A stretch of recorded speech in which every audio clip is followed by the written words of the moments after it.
Yang pertama, mencegah sesuatu untuk datang ke sini, ditutupkan. Yang kedua, melepas yang di dalam supaya terbuka. Ada orang yang belum terkena penyakit hati, tapi juga rentan didatangi oleh setan penyakit itu, sehingga harus dia cegah di awal supaya dia tidak terinfeksi penyakitnya.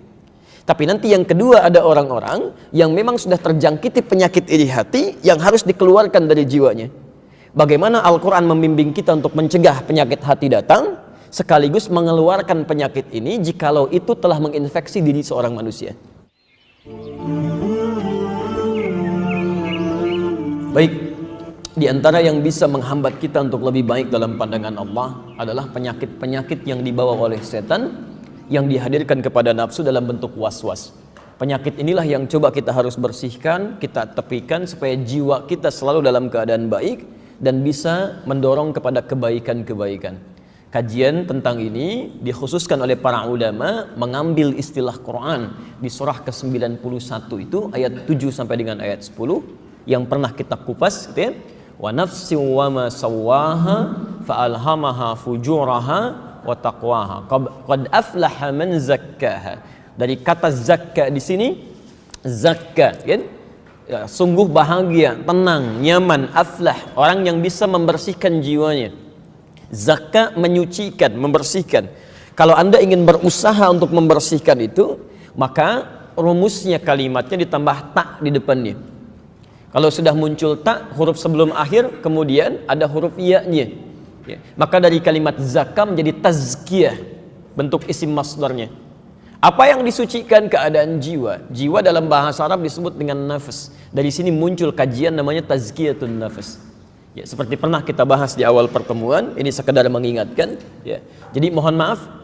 Jadi bagian dari ibadah kita, salah satu yang terpenting, bukan hanya kita menunaikan sholat dengan baik, kemudian membaca Quran dengan benar, tapi juga ada tuntutan dari Al-Quran untuk selalu mengoreksi keadaan jiwa kita, sehingga ketika sholat kita menjadi tenang.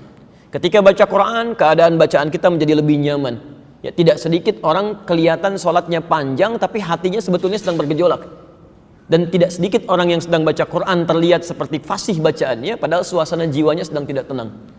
Karena itu di antara fungsi Nabi SAW diutus sebagai Rasul, salah satunya untuk bisa membimbing umatnya, membersihkan keadaan-keadaan jiwanya. Misal Quran surah kedua Al-Baqarah ayat 151, posisi paling kanan sebelah bawah. Kama arsalna fikum, ya, sebagaimana kami telah mengutus seorang rasul dari kalangan kalian. Ya, hati-hati. Rasulan minkum yatslu alaikum ayatina, sebagaimana kami telah mengutus rasul, seorang rasul pada kalian dari kalangan kalian, yatslu alaikum ayatina, yang punya tugas membawa ayat-ayat kami, menyampaikan petunjuk hidup. Ya. Izin ya Pak, Bu, saya coba turunkan lebih detail sedikit saja. Ya. Jadi setiap rasul diturunkan atau nabi diutus, itu selalu Allah titipkan petunjuk yang dengan itu dimintakan disampaikan pada umatnya, tujuannya supaya hidup umatnya mudah. Ya. Saya lompat sedikit ya, agak pelan-pelan. Saya beri contoh, misal manusia pertama yang diturunkan ke bumi siapa? Nabi Adam ya. Baik, agak cepat sedikit. Ketika Adam diturunkan ke bumi pertama kali, itu oleh Allah langsung diberikan paket petunjuk hidup, supaya dengan paket petunjuk ini hidup beliau akan dijalani dengan lebih mudah, nyaman. Ya, misal Quran surah kedua ayat 38, posisi paling kanan sebelah atas. Qul nahbitu minha jami'an. Ya. Kami firmankan sekarang semuanya turun ke bumi. Adam turun, istrinya turun, jalani kehidupan baru di muka bumi. Tapi firmannya tidak cukup sampai sini. Ya, diteruskan. Fa imma ya'tiyannakum minni huda. Maka jika nanti dalam kehidupan di bumi ada petunjuk kami diturunkan, ya, lihat kalimatnya disebut dengan hudan. Hudan.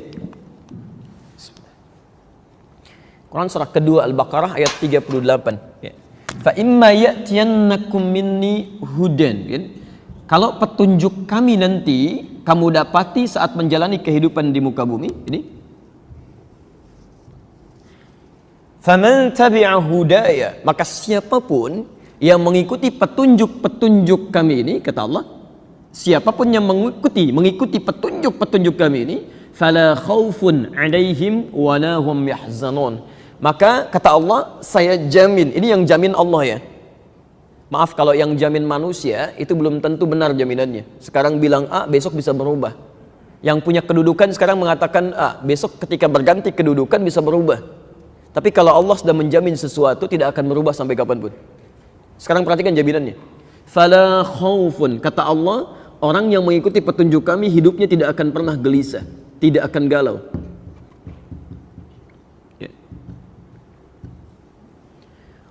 Fala khaufun 'alaihim, tidak ada kekhawatiran, ketakutan berlebihan, tidak gelisah, walahum yahzanun, bahkan tidak akan larut dalam kesedihan. Masya Allah. Di apapun yang dia hadapi, dia punya persoalan di rumah, wajar setiap orang hidup pasti punya masalah. Tapi ketika persoalan dihadirkan, dia tidak larut dalam kegelisahan. Kan ada orang yang masalah tidak serius saja sudah gelisah jiwanya kan? Ya, lihat langit mendung sudah gelisah, gitu kan? Masya Allah, macam-macam dan sebagainya. Ini tidak. Jadi masalah besar jadi kecil, masalah kecil pun tidak menjadi besar, dan tidak ada rasa-rasa yang larut dalam kesedihan dalam jiwanya. Bahkan yang luar biasa, Quran surah kedua ayat kelima, posisi paling kiri sebelah bawah.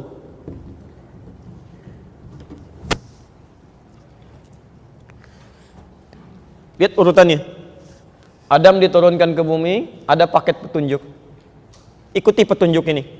Kalau jalan mesti begini, kalau melihat mesti begini, kalau bekerja mesti begini, kalau makan mesti begini, kalau tidur mesti begini. Demi Allah saya katakan, dari bangun tidur sampai tidur lagi, petunjuknya lengkap sekali.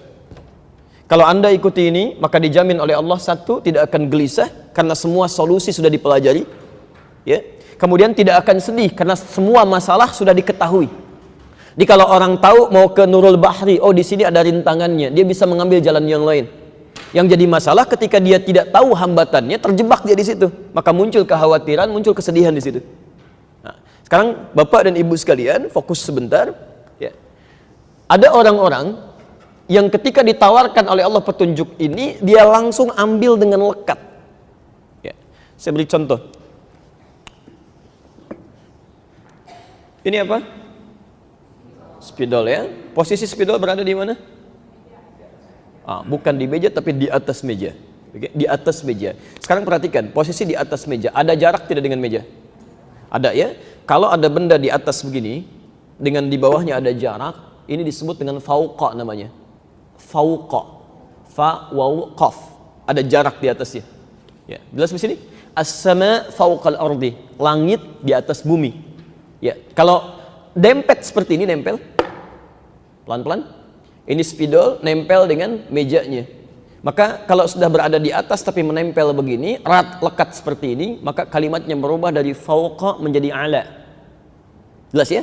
Ala, al-qalam ala al-maktab. Ini spidol berada di atas meja tapi nempel begini. Sekarang Masya Allah, ada orang-orang yang hidupnya melekatkan pada petunjuk Allah, nggak mau jauh dia, nggak mau ada jarak, dia mau nempel dengan petunjuk Allah. Maka dilukiskan oleh Allah di Quran surah kedua ayat kelima itu, ulaika ala hudan mir rabbihim. Ya. Jelas? Ulaika, ada orang-orang yang mereka itu ya, ala hudan, kalimatnya menggunakan ala kemudian disandingkan dengan ini. Ya. Ada orang yang selalu lekat dengan petunjuk Allah. Masya Allah, dia jalan aja lihat, dia gunakan pandangannya untuk melihat tapi tidak sembarang lihat. Ya bagaimana Allah menuntun pandangannya untuk melihat. Jadi yang kata Allah boleh lihat, dia lihat. Kata Allah nggak boleh lihat, dia akan palingkan. Ya, Masya Allah, dia dengar. Betul, semua orang sama mendengar sepanjang punya pendengaran. Tapi orang ini karena lekat dengan petunjuk Allah, nggak semua dia dengar. Yang baik-baik dia dengar, yang nggak baik dia tepikan. Lisan fungsinya untuk bicara. Semua orang punya potensi bicara. Tapi orang ini, yang baik dia sampaikan, yang tidak dia tepikan. Ini. Kalau semua sudah diikutkan dalam kehidupan, lekat dengan ini, di rumah ada petunjuk Allah, di kantor ada petunjuk Allah, Anda ke masjid ada petunjuk Allah. Coba perhatikan, masuk masjid tadi kan saya lihat banyak keluar masuk tuh. Orang yang lekat dengan petunjuk Allah pasti akan beda. Cara masuk dia pasti kaki kanan itu. Pasti ada doa yang dibacakan. Keluarnya pasti akan kaki kiri.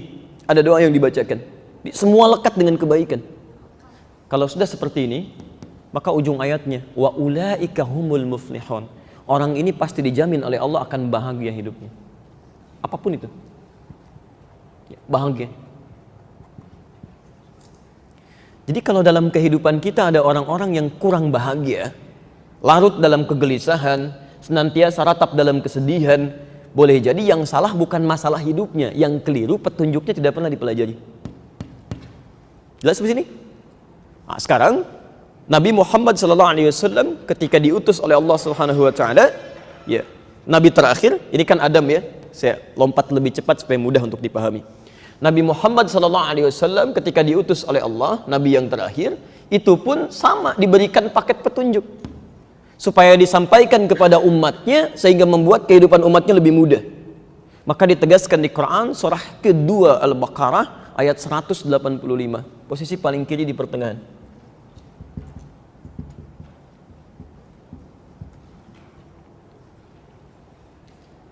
Baik, mohon izin ya, dasar ini mesti paham dulu. Kalau kita tidak paham dengan dasar ini, nanti turunan-turunannya agak lebih sulit untuk dipahami. Ini modal dasar kita untuk belajar apapun. Jadi kalau ibu bapak belajar apapun, mau belajar fikih, mau belajar tafsir, belajar apapun yang kita akan hadirkan dalam kehidupan, dasar pertamanya ini. Lihat kalimatnya, Syahrul Ramadhan alladzi unzila fihi al-Quran. Di bulan Ramadan, kata Allah, diturunkan Al-Quran. Apa fungsinya ya Allah Al-Quran ini sampai diturunkan di bulan terbaik, bulan Ramadan? Teruskan ayatnya. Hudan linnas. Hudan linnas. Petunjuk untuk manusia. InsyaAllah. Ada ayatnya? Baik, sekarang fokus ya. Sekarang fokus, perhatikan. Al-Quran bagian dari firman Allah. Tapi fungsinya tidak hanya dibaca. Jadi kalau Masya Allah, kalau anda cuma baca tapi tidak memahami isinya sebagai petunjuk, itu tidak banyak dapat manfaatnya. Pahala memang dapat, satu hurufnya, setiap huruf 10 kebaikan. At-Tirmidzi nomor hadis 2910. Man qara'a harfan min kitabillah falahu asyru hasanat. Siapa yang baca satu huruf saja dari kitabullah, dia dapat balasan pahala 10 kebaikan. Itu motivasi. Dibaca aja udah dapat pahala, apalagi ketika mengamalkan. Tapi kalau anda misalnya hanya sekedar baca saja tapi tidak mau memahami isinya, ini petunjuk ini tidak akan banyak manfaatnya. Jelas ya? Baik. Sekarang fokus, lihat.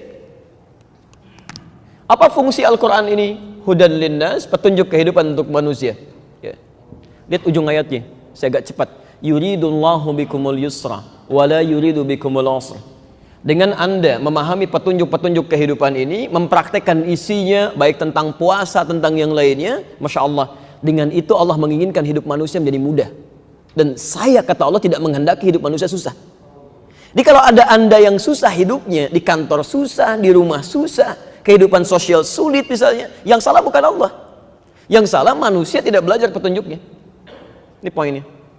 Karena itu ketika Nabi Muhammad SAW diutus oleh Allah, maka tugas pertamanya, kata Allah, kembali ke Al-Baqarah ayat 151 tadi, yatslu alaikum ayatina. Nabi ditugaskan untuk membacakan ayat-ayat Allah. Ya.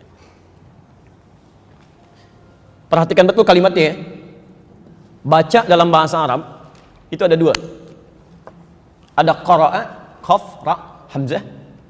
Perintahnya disebut iqra. Wahyu pertama turun apa? Iqra kan ya? Iqra. Baik. Yang kedua ada tilawah namanya. Tilawah. Ya kita sering dengar ya, tilawah Al-Quran kan? Baik. Perintahnya utslu. Ya, kata progresifnya yatslu, fi'il mudhari. Ya. Sekarang perhatikan bedanya. Kalau qiraah, saya ulang, kalau qiraah itu sifatnya hanya sekedar baca. Baca saja, tidak menuntut paham. Yang penting anda bisa membaca, tapi tidak menghadirkan tuntutan untuk memahami. Ya. Maaf, apa semua yang baca Quran itu yang tidak ada terjemahnya bisa paham? Tidak kan ya? Tapi anda baca saja mendapatkan pahala, itu qiraah namanya. Ya. Tapi kalau bapak ibu misalnya sudah mulai membaca, kemudian memahami isinya, setelah itu mengamalkan kandungannya, baca, pahami, amalkan, maka katanya berubah dari qiraah iqra menjadi tilawah. Utslu. Ya. Di tilawah itu baca, pahami, amalkan. Sekarang perhatikan. Ketika wahyu pertama diturunkan oleh Allah kepada Nabi, kalimatnya menggunakan kata iqra, bukan tilawah. Masya Allah, ini luar biasa. Ya. Kata orang bertanya, kenapa bukan kalimat tilawah tapi ikra qiraah? Kata para ulama, untuk menegaskan sifat ummi Nabi, yang jangankan paham, baca aja nggak bisa. Jadi kalau ayatnya turun begini, utslu misalnya, itu salah ayatnya. Ya. Jadi Nabi itu jangankan paham, baca aja nggak bisa. Makanya ketika turun ayat pertama kali menggunakan ikra. Jadi begitu turun, Nabi mengatakan, ma'ana biqari. Saya jangankan paham, baca aja nggak bisa. Kata Nabi, saya nggak bisa baca. Sampai didekap oleh Jibril, kemudian oleh Allah diberikan kekuatan sampai bisa menampung isi Quran. Ya.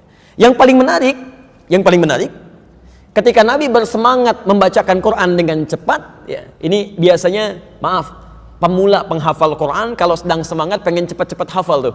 Ya. Alif lam mim dzalikal kitabul la raiba fihi hudal lil muttaqin, gitu kan ya? Baik. Biasanya kalau terlampau cepat, makhraj bisa keliru. Kan pemahaman makna juga sulit untuk didapatkan. Maka khusus untuk Nabi SAW pada saat itu diturunkan Quran surah ke-75 ayat 16 sampai dengan ayat 18. Ya. La tuharnik bihi lisanaka lita'jala bih.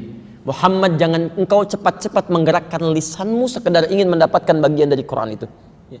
Inna alaina jam'ahu wa qur'anah. Kami yang akan himpun isi Quran keseluruhan dalam jiwamu, lalu kami bacakan. Ya. Baik, pelan-pelan.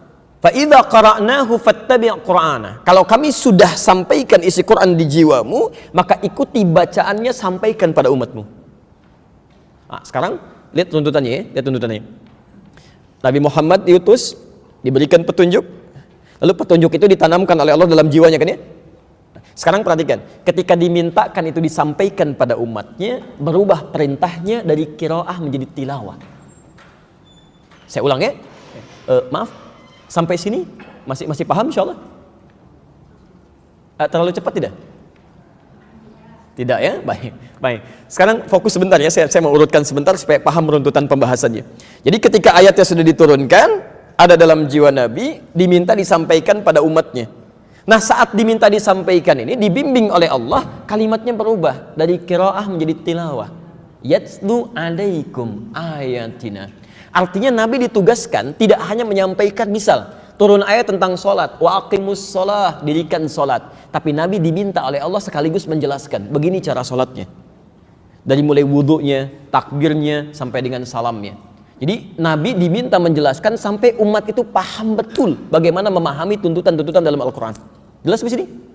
Baik. Karena itu Bapak Ibu sekalian, pertama saya ingin coba luruskan dulu. Berinteraksi dengan Al-Quran, membaca saja itu bagus. Tapi tuntutan lebih dari Al-Quran itu minta dipahami, bukan sekedar dibaca. Ya, baca itu wasilah untuk memahami. Anda baca Quran, itu tujuan utamanya untuk mendapatkan informasi dalam Quran. Kita baca Al-Quran untuk mendapatkan informasi, kita terapkan dalam kehidupan. Makanya orang tua kita dari dulu, itu selalu menganjurkan kita untuk bertilawah Quran. Silahkan cek, begitu ada acara kan yang baca qori kan? Selalu di sampingnya ada yang membacakan tilawah, terjemahannya supaya kita paham. Siapa namanya itu? Tuh, Sari Tilawah. Mungkin pertama kali menerjemahkan Bu Sari gitu ya. Makanya Sari Tilawah gitu.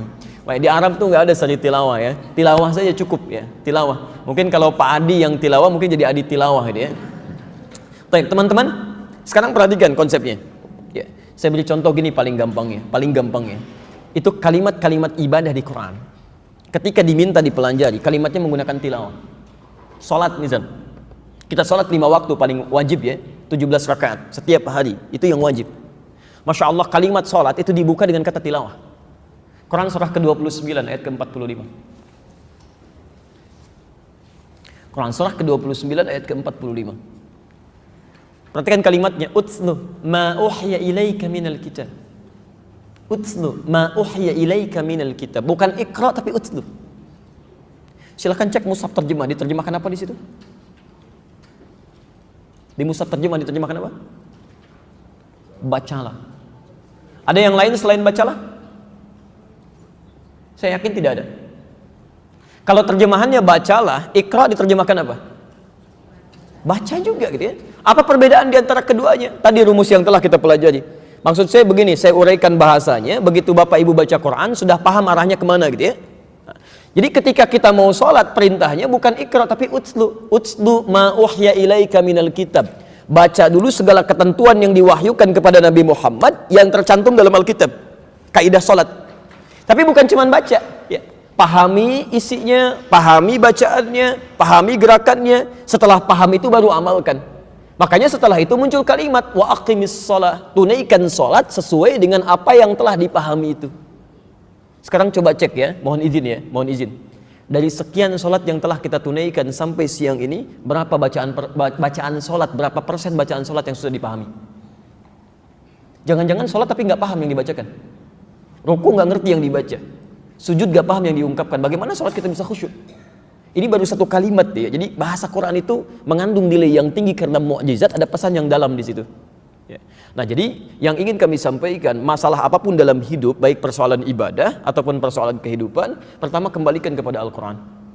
Nah, sekarang kita dihadapkan pada persoalan membersihkan jiwa. Sudah kita ambil tentang teori pertama, penyakit hati, ya, yang kita spesifikkan kepada penyakit iri dan dengki. Kita sudah masuk pada bab bagaimana mencegah atau mengobati penyakit iri hati. Ya, pertemuan terakhir kemarin kita sudah sampai pada mencegah ya. Ya, nanti saya coba simpulkan sedikit. Ya. Maaf, kaidah pembelajaran ini tidak akan mengambil pada referensi di luar Al-Quran, karena kaidah kita lihat Quran dulu.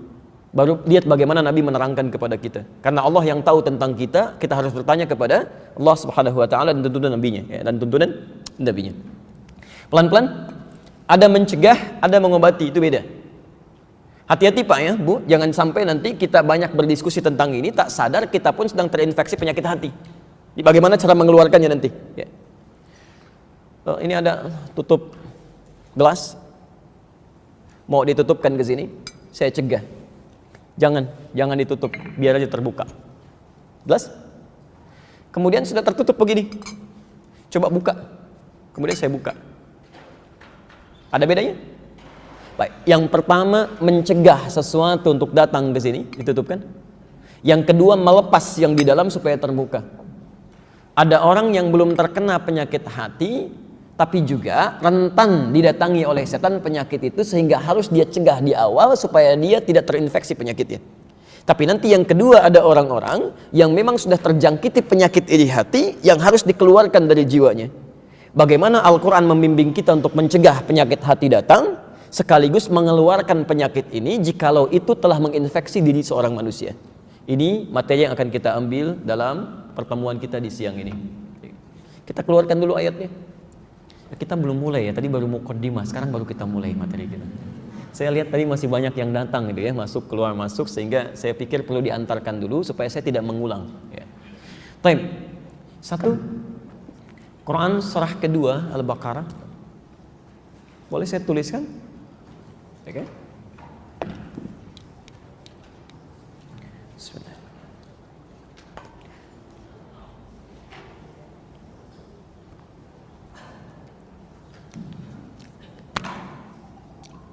Satu, Quran surah kedua Al-Baqarah ayat 168,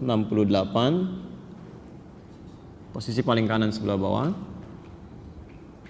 Kedua, Quran surah 12 ayat 53, posisi paling kiri sebelah atas. Kemudian tiga, Quran surah ke-114 ayat ke-4 sampai ke-5. Ya, kalau mau disempurnakan ke-6 boleh. Nanti saya baca ulang. Kemudian khusus untuk penyakit hatinya, ya, dosis yang pertama dulu Quran. Ya, karena dosisnya ada yang ringan, ada yang sedang, ada yang berat penyakitnya. Nanti kita lihat gejalanya ya. Nanti dosis obatnya juga berbeda. Ya. Quran surah ke-28 ayat 79. Solusinya, obatnya di Quran surah ke-4 ayat 32, posisi paling kanan di pertengahan ke bawah sedikit. Ini baru pencegahan. Kalau gejalanya sudah mulai meningkat agak parah, langsung saja ke obatnya. Quran surah ke-51 ayat ke-18, ini waktunya. Caranya di Quran surah keempat ayat 17 sampai dengan 18. Kemudian itu harus disegerakan karena kalau tidak cepat diobati bisa bermasalah. Quran surah keempat ayat 133. Turunan hadisnya bisa dilihat di hadis riwayat Al-Bukhari nomor hadis 6307. Redaksi yang sama ditemukan di hadis Muslim nomor hadis 2702. Nabi sampai mengerjakan 100 kali dalam sehari. Ini Nabi aja yang dijaga oleh Allah dari kesalahan, mengamalkan ini 100 kali dalam sehari. Kita bukan Nabi, bukan Rasul, potensi banyak salah, hisab menegangkan, amalan berantakan, surga belum jelas sampai hari ini. Gak mau mengerjakan ya, agak aneh rupanya. Hadis Muslim juga nomor hadis 591. Nah ini ya. Tadi saya buka teori dulu. Semua petunjuk hidup ada di Quran. Kemudian penjelasan nabinya mesti kita ikuti. Sekarang materi kita mencegah dan mengobati penyakit iri hati. Ini petunjuk Qurannya sebagiannya. Dan ini petunjuk nabinya sallallahu alaihi wasallam untuk bisa kita maksimalkan.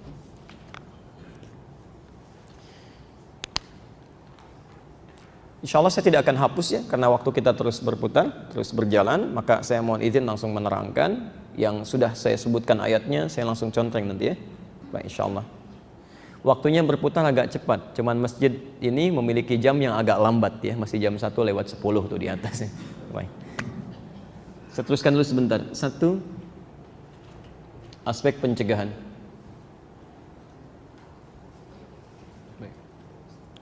Materi kita mencegah dan atau mengobati penyakit iri hati. Bapak Ibu sekalian,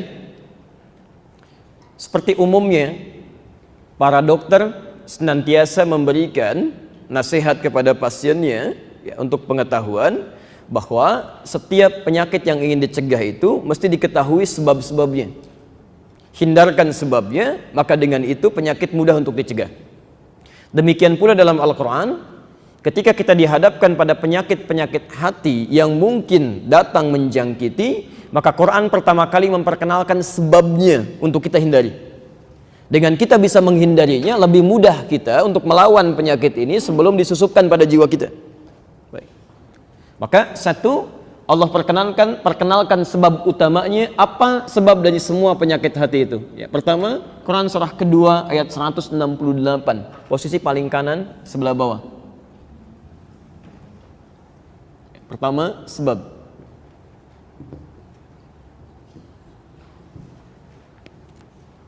Agak cepat ya. Baik. Ya ayyuhan nasu kulu mimma fil ardi halalan thayyiba. Sampai sini nggak ada masalah. Tapi selanjutnya, wala tattabi'u khutuwatis syaitan. Jangan pernah kalian ikuti tipu daya setan, langkah-langkah setan untuk memalingkan kita dari kebaikan. Pelan-pelan. Di pertemuan lalu sudah saya bahas tentang kalimat khutuwat dengan sangat detail, jadi saya tidak perlu mengulang kembali. Ya. Di sini poinnya adalah Quran memberikan pesan bahwa sebab-sebab keburukan yang mungkin terjadi itu sumbernya pada intinya satu, bermuara pada satu hal. Ini setan. Termasuk juga dengan penyakit yang dibawa diresapkan pada diri manusia, mau itu sombong, mau iri hati, mau sifatnya benci, mau dengki, sumber pertamanya ada dari sini. Hati-hati, hati-hati, pelan-pelan. Siapa yang mengeluarkan Adam, orang tua kita, dari surga? Setan. Dengan apa dikeluarkan? Ya, dengan godaan, dengan was-was, dengan macam-macam, kan? Nah, sekarang dari mana kita tahu bahwa yang meresapkan penyakit iri hati ini mesti spesifik, gitu ya? Itu adalah setan. Ya. Bapak Ibu sekalian, saya urutkan di pertemuan yang lalu, saya pernah berikan kisah yang tidak akan saya ulang. Kalau Anda mau baca, silahkan baca lagi di Quran surah ke-7 Al-A'raf ayat 12 sampai ayat 13, kemudian ditafsir di Quran surah Al-Hijr itu dari ayat ke-28 sampai ayat ke-40. Ya. Intinya, mohon maaf, intinya Adam diciptakan oleh Allah, diberikan tugas yang sangat istimewa menjadi khalifah. Ya, tiba-tiba ada satu makhluk yang iri dengan itu. Saat diminta sujud malaikat dan jin semuanya untuk sujud kepada Adam, tiba-tiba makhluk ini menolak untuk sujud karena iri dengan sifat keadaan Adam. Ya, ditanya oleh Allah, "Ma mana'aka alla tasjuda idh amartuk?" Kenapa kamu tidak mau sujud saat saya perintahkan? Kata makhluk ini, "Ana khairum minhu." Saya lebih hebat dibandingkan dia. "Khalaqtani min narin wa khalaqtahu min tin." Engkau ciptakan saya dari api, dia dari tanah. Tidak layak yang lebih unggul sujud kepada yang lebih rendah. Ya, dia iri, kenapa bukan saya yang diberikan itu? Saya nggak mau sujud pada dia, hormat pada dia. Ya. Dari sinilah kemudian Allah usir makhluk ini keluar dari tempatnya yang sangat mulia itu. Kemudian sebelum dia keluar, dia katakan, "Ya Allah, saya ingin buktikan bahwa saya lebih hebat dibandingkan dia. Izinkan saya untuk menggoda anak keturunannya dari mulai depan, belakang, kanan, kiri, dan saya pastikan engkau tidak akan mendapati kebanyakan mereka bersyukur kepadamu. Saya akan palingkan." Dari janji itulah nanti makhluk ini berusaha keras untuk menggoda anak cucu Adam, termasuk Adamnya, bagaimana caranya melanggar aturan Allah. Makhluk ini ketika tidak taat kepada Allah disebut dengan iblis.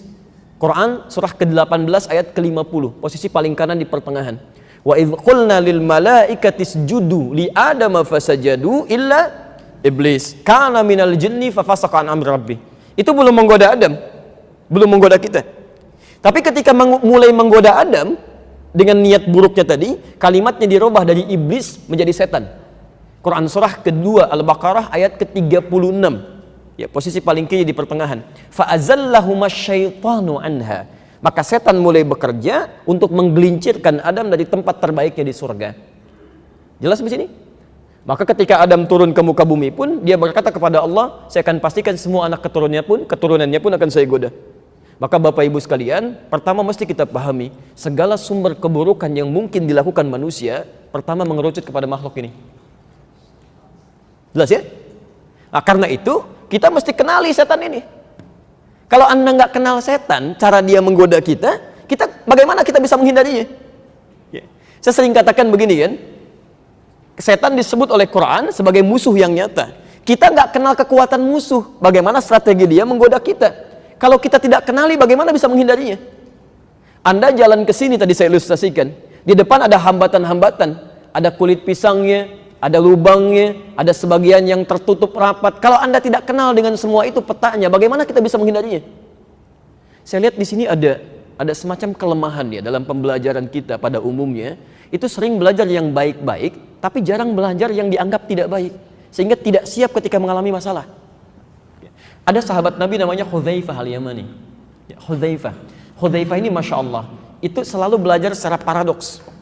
Jadi kalau ada sahabat lain tanya yang baik-baik, "Ya Rasulullah, bagaimana di surga? Bagaimana nikmat kubur? Bagaimana hisab yang baik?"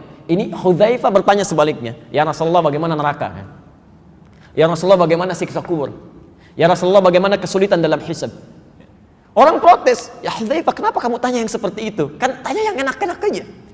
Perhatikan jawabannya. Kalau bertanya kepada yang enak-enak, semua akan mudah menanyakannya dan bisa menitinya. Tapi kalau kita tidak ketahui rintangannya, bagaimana kita bisa menghindarinya?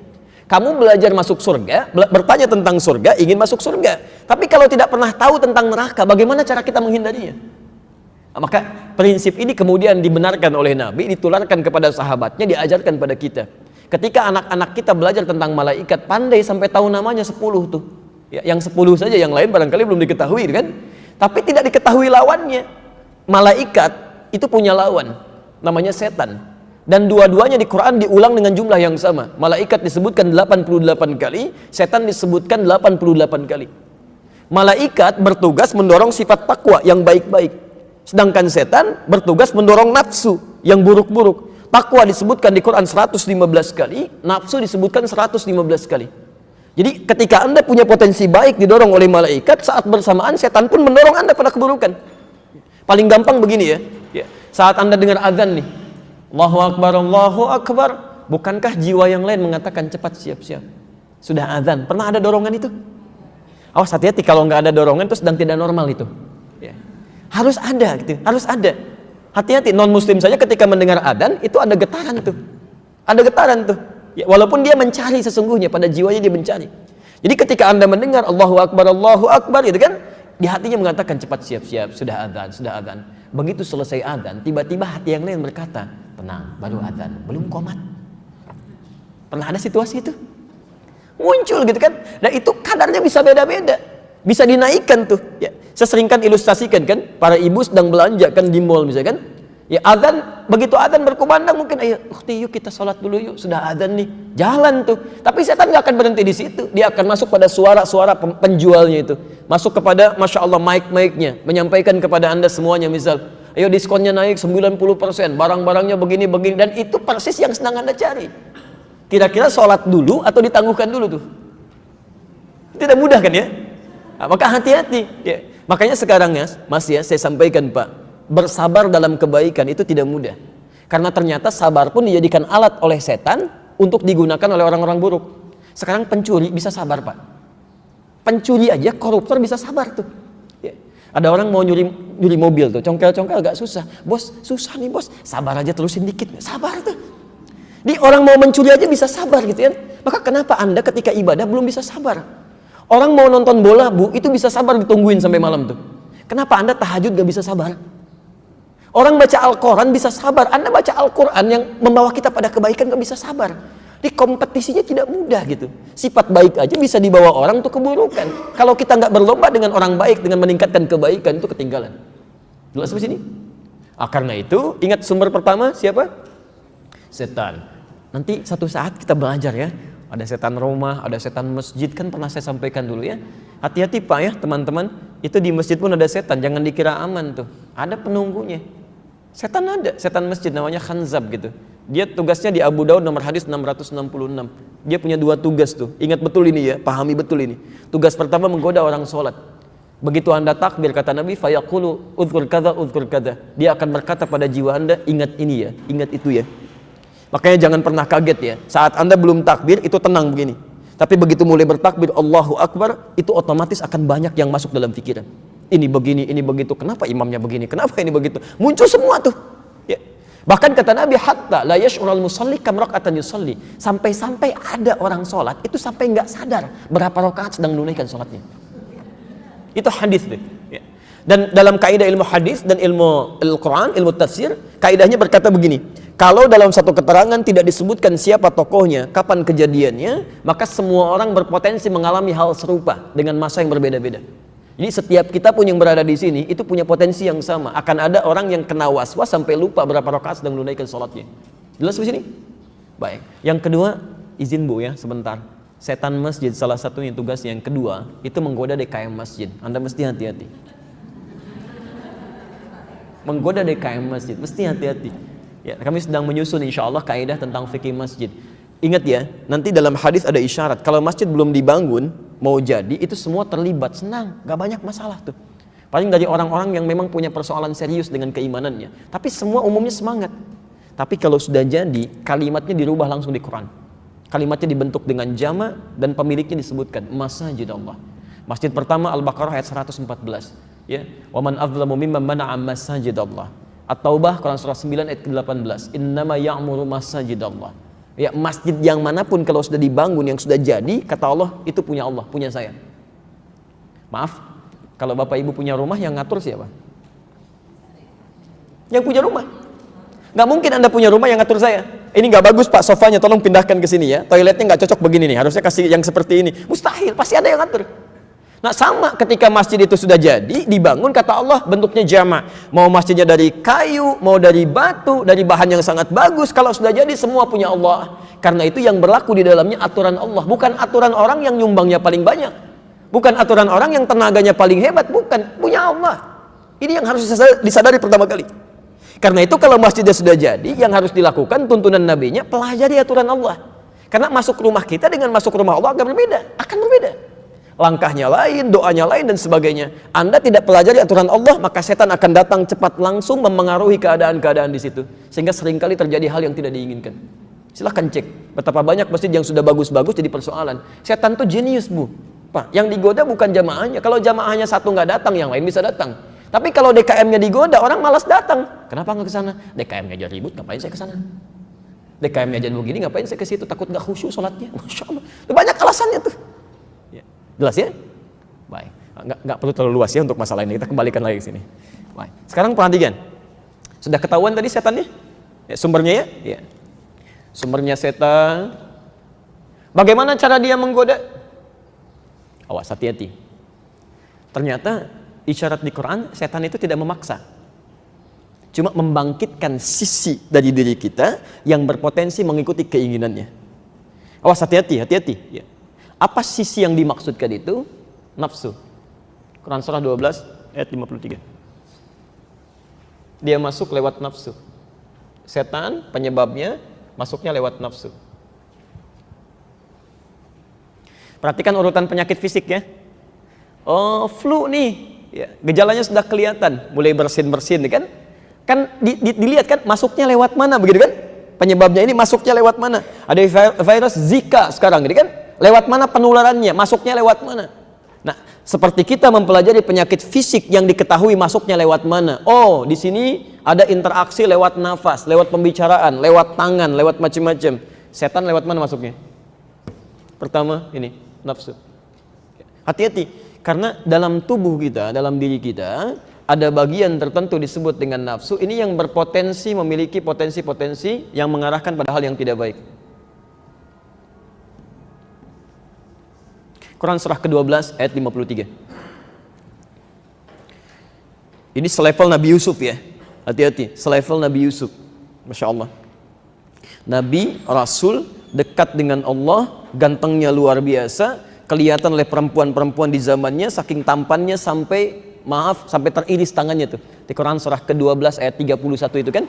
Ya. Wa qulna hasya lillah ma hadza basyara in hadza illa malakun karim. Masya Allah, ini sih bukan manusia, ini malaikat yang sedang menyamar menjadi manusia, kata mereka itu. Saking gantengnya, ganteng, tampan, Rasul dekat dengan Allah. Ya, ganteng-ganteng Rasul kan? Manusia sekarang ganteng-ganteng serigala gitu. Banyak hal. Nah, yang ingin saya sampaikan, Nabi Yusuf saja selevel Rasul sampai mengatakan ayat 53-nya, posisi paling kiri sebelah atas. Wa ma ubarri'u nafsi. Saya nggak bisa menghilangkan potensi-potensi buruk dalam nafsu saya. Di selevel Rasul saja masih ada nafsu. Cuma nanti bedanya dengan manusia biasa, dijaga oleh Allah supaya nafsu ini dibimbing kepada kebaikan-kebaikan. Jelas ya?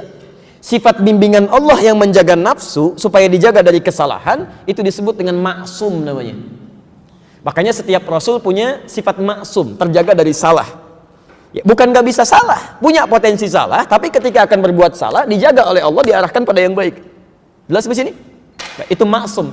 Jadi maaf, tidak ada Nabi dan Rasul yang tidak memiliki sifat maksum. Sebaliknya, kalau ada orang yang mengaku tidak pernah salah, terjaga dari salah, berarti dia secara tidak langsung memproklamirkan punya sifat-sifat kenabian. Itu keliru. Jadi kalau sekarang Bapak Ibu misalnya, maaf ya, dengar ada aliran-aliran atau ada yang ditokohkan tiba-tiba mengatakan kalau itu sih insya Allah bersih, dijaga dari dosa, punya sifat maksum, dengan saat bersamaan Anda mengakui bahwa ini sifat Nabi baru nih. Hati-hati ya, hati-hati. Jadi Nabi sudah memberikan peringatan dalam kalimat la nabiyya ba'di, tidak ada nabi setelah saya. Kata para ulama hadis, kalimat Nabi la nabiyya ba'di bukan sekedar menafikan tidak ada yang nabi setelah beliau, tapi memberi petunjuk akan ada di masa depan orang-orang yang mengklaim setelah itu sebagai nabi. Maka hadirkan pada jiwa kita itu bukan, itu pasti palsu. Saya audiensi dan bersilaturahim dengan di MUI di Jawa Barat beberapa pekan yang lalu saya datangi. Itu diantara kesulitan, salah satunya di Jawa Barat saja, itu Masya Allah, ini munculnya aliran-aliran baru dengan klaim nabi-nabi baru, Bu. Pak, hampir tiap bulan ada nabi baru, Pak. Hampir tiap bulan. Sekarang sedang di Karawang nabi barunya itu. Mudah-mudahan cepat beres gitu ya. Terus sejak zaman dulu sudah ada, begitu nabi meninggal, Musailamah al-Kadzdzab muncul mengakui saya sebagai nabi. Yang jadi masalah sebenarnya bukan pengakuannya, Pak. Kalau yang ngaku-ngaku, itu gampang ditinggalkan. Selesai. Yang jadi masalah setiap ada nabi baru, ada aja yang ikut tuh. Silahkan cek ya. Anda nggak percaya, silahkan cek. Setiap ada klaim, ada aja pengikutnya. Kata para peneliti di tempat kita ini, di Indonesia, ya sekarang ada beberapa hal yang kurang bisa diatasi ya. Agak susah. Di antaranya penyakit cepat kagum, cepat kaget, gampang kagum. Pada sesuatu tuh kaget, kagum, brang ikut gitu kan. Ada mall baru, oh kesana rame, numpang kagum aja, belanja enggak, balik lagi gitu ya. Sama. Ada nabi baru ikut ke situ, tapi ada aja pengikutnya. Dulu AM pelatih bulu tangkis, ya, Masya Allah ditangkap polisi ngaku nabi, kan diinterogasi, kenapa kamu ngaku nabi? Saya ke Bogor Pak, dapat wahyu katanya. Anda bisa bayangkan orang ke Bogor dapat talas, dapat wahyu tuh pulang. Ya. Ada aja pengikutnya. Begitu ditangkap selesai keluar, Bandung muncul tukang cukur, Bu. Ibu bayangkan, tukang cukur ngaku nabi, tapi ada aja pengikutnya. Ya. Jakarta nggak mau ketinggalan. Ya, Bandung itu level biasa, Bogor level biasa. Ini ibu kota negara, langsung malaikat Jibril LE gitu kan. Kemarin mau ngundang malaikat Jibril ke Monas katanya, Masya Allah. Ya. Tangkap oleh polisi juga diproses ya. Polisi kita jangankan teroris, malaikat ditangkap tuh. Ya. Jadi kita kembalikan ya. Kita kembalikan kemana setan membawa sumber-sumber penyakit ini yang paling mudah dia lakukan kepada nafsu. Kepada nafsu. Ya apalagi yang levelnya bukan rasul, bukan nabi. Ya karena tidak mendapatkan penjagaan mutlak dari Allah. Kecuali kalau dia mau berlindung kepada Allah, mendekat dengan keimanan dan ketakwaan. Karena itulah kemudian Sebentar, lihat teorinya. Tadi lawan dari nafsu apa? Masih ingat? Orang yang belajar terbagi pada 4 bagian. Cepat ingat, lambat lupa. Oke, cepat ingat, cepat lupa. Lambat ingat, cepat lambat lupa. Lambat ingat, cepat lupa. Anda masuk ke yang mana? Lawan dari nafsu apa? Takwa. Baik. Perhatikan persamaan terbaliknya. Perhatikan ya, pelan-pelan. Lawan dari nafsu adalah takwa. Artinya semakin kita meningkatkan takwa, semakin ini bisa ditekan. Jelas ya? Intinya gampang sebetulnya. Takwanya meningkat, ini bisa ditekan. Tapi sebaliknya, kalau ini yang naik, ini pasti lemah. Pasti akan ada masalah. Makanya semua ibadah yang kita kerjakan, itu pada hakikatnya selalu diawali atau diakhiri dengan takwa. Silahkan cek, sholat bagian dari takwa. Dzalikal kitabu la raiba fihi hudal lil muttaqin. Takwa. Siapa orang takwa itu? Ayat 3-nya. Alladzina yu'minuna bil ghaib wa yuqimunas shalah. Puasa menekan nafsu, bagian dari takwa. Al-Baqarah 183. La'allakum tattaqun. Haji ibadah, tapi bekalnya bagian dari takwa. Quran surah 2 197. Wa tazawwadu fa inna khairaz zadit taqwa. Jadi kalau ini naik, maka ini akan turun. Sederhana sebetulnya. Ya. Nah, tapi sekarang persoalannya dalam rangka menunaikan takwa ini tidak akan tinggal diam. Maka dia bawa innan nafsa la'ammaratun bisu. Kaidah yang kedua, nafsu itu punya potensi untuk mengarah pada keburukan, maka ini dimanfaatkan oleh setan. Baik, jelas di sini? Baik. 3. Bagaimana cara setan memanfaatkan nafsu? Awas, harus runtut ya, supaya tidak ada miss di pertengahan ini. Sumbernya setan datang kepada nafsu. Bagaimana cara dia memanfaatkan nafsu? Quran surah ke-114 dari ayat 4 sampai ke-5. Insya Allah ini hafal di dalam kepala. Ya, ada ayat yang hafal di luar kepala, ada ayat yang hafal di dalam kepala. Surah 114 itu surah apa? Masya Allah, surah favorit ya. Qul a'udhu birabbin nas, 1 malikin nas, ilahin nas. Oke, yang keempat, min syarril waswasil khannas. Min syarri, min dari keburukan. Syar itu kalau sudah menggunakan shin besar dengan ra, itu artinya keburukan yang dampaknya sangat dahsyat. Ya, dampaknya sangat dahsyat. Kalau sudah pakai syar itu satu keburukan yang dampaknya sangat dahsyat. Ya, misal, mohon maaf ya, ada orang bunuh, tembak orang, selesai. Ada orang misalnya bunuhnya dengan cara yang tidak wajar lah, ya, dibunuh pakai rudal misalnya kan, satu orang tuh. Saya pernah dengar di satu negara ada mengeksekusi pamannya, gitu kan, itu dengan menggunakan rudal, Pak. Dia dipasang begini, kemudian dirudal. Itu syarr namanya, syarrun. Ya. Ada orang misalnya mencela satu kalimat, dia mencela satu buku tuh, berapa paragraf misalnya kan, kamu dasar begini, itu syarr namanya. Ya. Jamannya syurur. Makanya kita katakan, awas, lihat kalimatnya. Min sayyiati a'malina, sebelumnya apa? Min syururi anfusina. Syurur itu jamak dari kata syarrun. Ya. Ingat, awas, hati-hati, bukan sin kecil ya. Min surur. Kalau sin kecil artinya bahagia, senang. Tapi kalau sin besar, itu artinya sesuatu yang sangat buruk. Ya. Min syururi anfusina, dari keburukan potensi buruk di jiwa kami. Kenapa? Maaf, ada kalimat syurur di situ karena potensi buruk ini bisa diperdayai oleh setan melakukan tindakan yang sangat fatal. Ya, jelas di sini? Oke, teruskan. Min syarril waswasil khannas. Masya Allah. Kalimat Qur'annya menggunakan kata waswas. Ini setan bekerja memanfaatkan nafsu. Cara bekerja dia dengan memberikan waswas.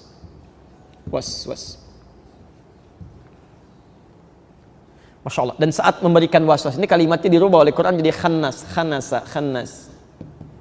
Ya.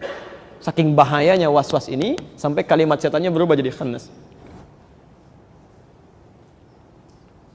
Pelan-pelan. Nafsu itu ya, tempatnya di mana? Di hati baiknya.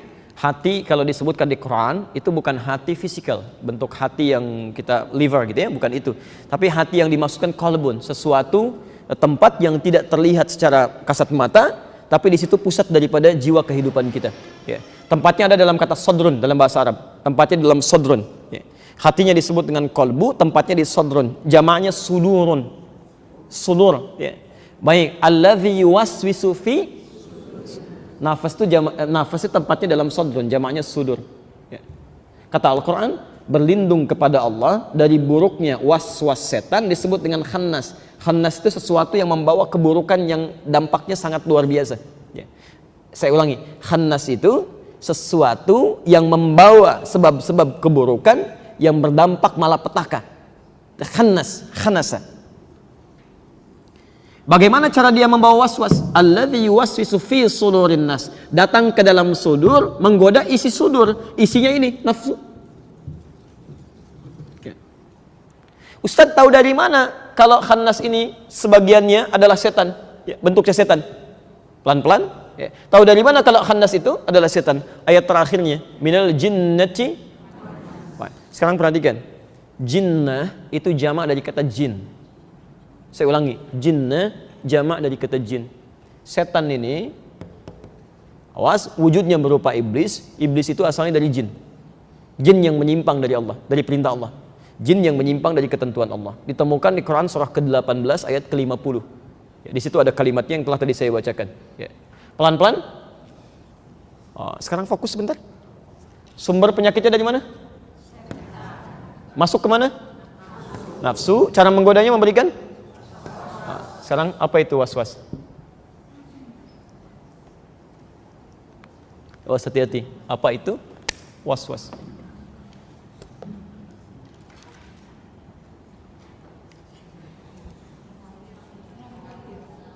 Ya, baik. Supaya kita nggak ngarang, kita kembalikan kepada asalnya ya. Baik. Was-wasa yuwaswisu. Ya. Was-was itu asalnya bisikan halus yang mengganggu. Gak pakai bisikan halus yang mengganggu. Ini bahaya ya, makanya susah dihapus ini, agak bahaya. Baik. Bisikan halus yang mengganggu.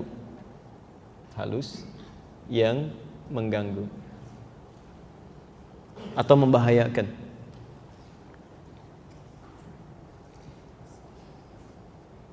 Pelan-pelan. Hati-hati karena kalau kita terjemahkan setiap was-was itu bisikan, malaikat pun kan memberikan bisikan pada jiwa kita. Tapi yang baik-baik, kalau ini tidak, dia mengganggu. Ya. Pelan-pelan. Bisikan halus yang mengganggu atau membahayakan. Jadi pertama, kita mesti memahami ayat ini bahwa sifat setan ketika menggoda, sifatnya halus, Bu, Pak. Kadang-kadang kan yang halus itu tidak terasa langsung ya. Dampaknya ada kelihatan.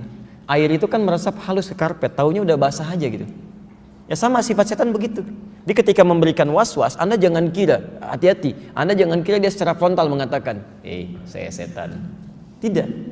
Dia akan langsung masuk pelan-pelan, itu pelan, tiba-tiba mulut sudah berkata yang kotor saja. Ya mata sudah melotot saja dia. Itu bisa cepat sekali tanpa sadar gitu. Itu bisa mengganggu. Bapak melihat dengan saya begini, tiba-tiba Bapak melotot kepada saya, kan tidak nyaman situasinya kan? Sama, lisan yang bicara yang kotor pun tidak akan menyenangkan, tapi itu tanpa sadar dan reaksinya sangat cepat sekali.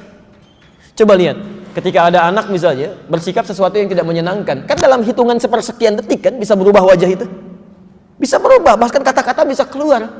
Yang dari kecil sayang, tiba-tiba kamu ini ya, masya Allah, iya mas saya, kan jadi agak susah tuh di sini tuh. Makanya hati-hati, permainan setan dalam menghadirkan sifat-sifat buruk itu sifatnya halus. Bahkan dia nanti ketika dihukum di akhirat, banyak orang protes kepada Allah, ya Allah, gara-gara dia nih, saya bertindak buruk dalam kehidupan, tolong hukum dengan berkali lipat. Apa jawab setan? Saya nggak maksa kok. Saya nggak maksa, saya cuma ngajak dengan halus. Salah kamu ikut saya. Mau jawab apa?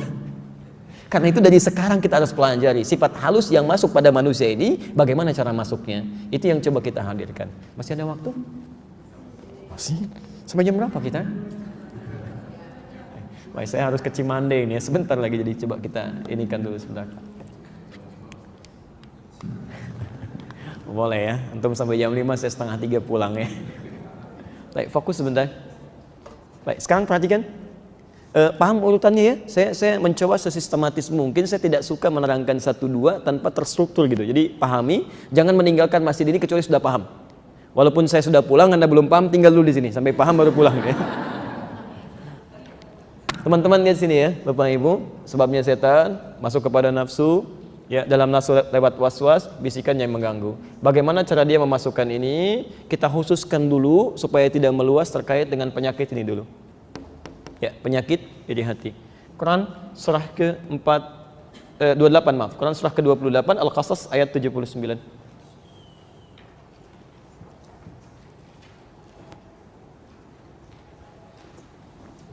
Awas ya, hati-hati ya. Kita nanti bicara yang halus sekali, tanpa sadar mungkin terjangkit itu. Awas, hati-hati. Langsung spesifik ya, ambil contoh kasus sekarang. Ya, sifat iri hati. Bagaimana setan membawa sifat iri hati secara halus, tanpa disadari, dan kita harus cegah itu. Ini belajar satu penyakit hampir 1 tahun ini ya, belum penyakit yang lain ya. Sebentar. Ada ayatnya? فخرج على قومه في زينته قال الذين يريدون حياة الدنيا يا ليت لنا مثل ما أوتي قارون إنه لذو حظ عظيم. Ada ayatnya? Baik.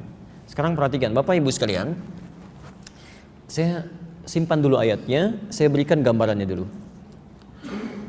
Setan membawa was-was terkait dengan penyakit iri hati. Jadi was-was yang dibisikkan ke kita itu, bisikan-bisikan yang mengganggu, itu bisa macam-macam bentuknya, sesuai dengan kadar keadaan kita yang berpotensi untuk diarahkan pada maksiat.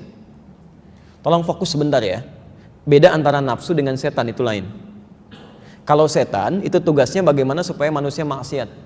Itu setan. Apa saja, makanya dia bawa macam-macam, bisa sombong, bisa iri hati, bisa ria, bisa macam-macam ya. Tapi kalau nafsu itu bagaimana caranya keinginan terpenuhi, itu nafsu. Jelas ya?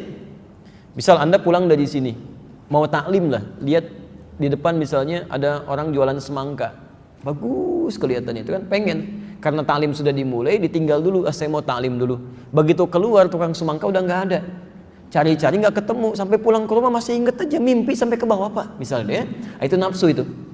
Kalau setan tidak, setan itu yang penting dia maksiat, curi rumah itu, begitu mau mencuri dengar adzan, Allahu Akbar, nggak usah dicuri lah, lempari aja rumahnya. Jadi bagaimana caranya menjadi maksiat? Yang paling bahaya ketika setan menunggangi nafsu. Maka maksiat itu, maaf, punya keinginan kuat, jangan sampai gagal dilakukan. Itu yang paling berbahaya. Betapa orang mencuri direncanakan dari awal, itu nafsu berkolaborasi dengan setan. Itu yang paling berbahaya. Makanya ada pembunuhan dan pembunuhan berencana. Yang kedua itu setan sudah terlibat jauh di dalamnya.